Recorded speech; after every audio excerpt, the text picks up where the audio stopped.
क्या?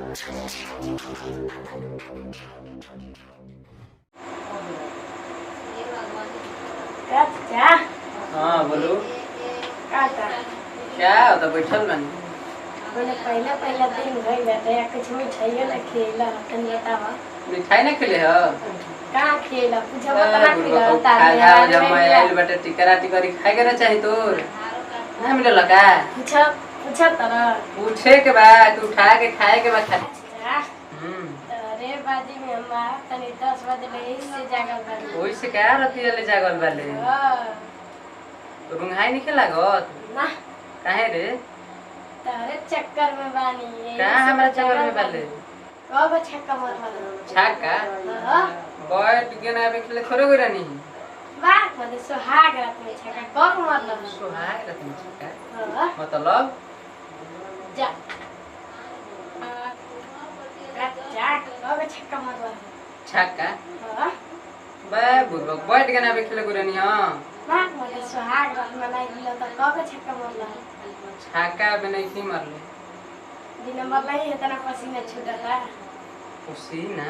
हां इतना तो कबो हमारे छूटत रहेला। बात मत जब तारा में खिला त बुलाओ ना वही मार देता छक्का। तू मरबे छक्का? तो अपने सलिए के हम पगला नहीं बोले का?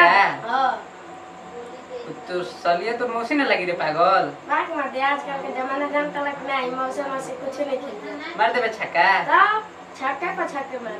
ओए तब का जानता लग? टेंशन मत ले बच्चा। तोरो एक दिन आई। अच्छा वही घरे पूछ। नींद नहीं खेबत? ना हमरा नींद नहीं किया।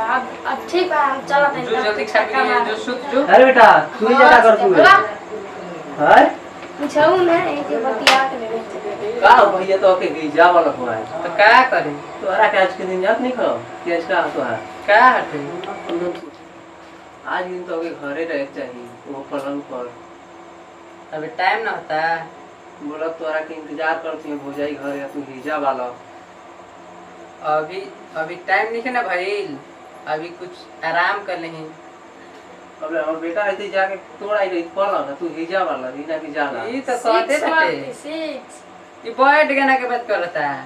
अरे नहीं कि सुहाग रात में छक्का मारे।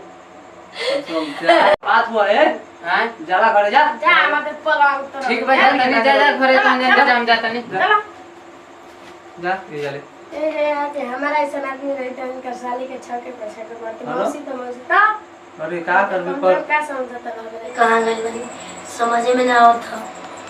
कम से कम तो आज के दिन ऐसा कराया आवल जला। चलो सुते तो नींद लगता। आज तो खुद जगाई हमरा के। कहाँ गई रही? भइला नहीं गाना सीखे। इ नैहर में ढेर कॉलेज भाई सेज वाला एज भाई। अच्छे हम तो ना जानी कि मैंने ऐसे आदमी रातों के गाना सीख के आवेला नहीं को। तब का सीखल जरूरी बगाना। कुछ की चिंता रहेला रहू। बहुत चीज फोन पर बतियावत रहनी कि ना प्रिया हाय कर देव वैसे करब वैसे करब। आई बुत घर से निकलब ना एक पलता से दूर ना रह। तारा से दूर करे ना। क्या बताइए पता कब बजता? कब बजता है? 10 बजे था। 1 बजता है। 1 अब 1 बजे बज गई था। नहीं बजे तब का मिस्टा। अब ऐसे मैंने का छोटे बीत जाए का। क्या चाहिए बोलो? पहले तो नेट चाहिए। नहीं भाई अपन धारा मैंने इतना खुश बनी एगो अंगूठी देनी। खुशी में ना खेती को भी कुछ मिल जाई तो ओके खुशी से रख ले। चलिए बात ठीक बा। अब ये उठा दा।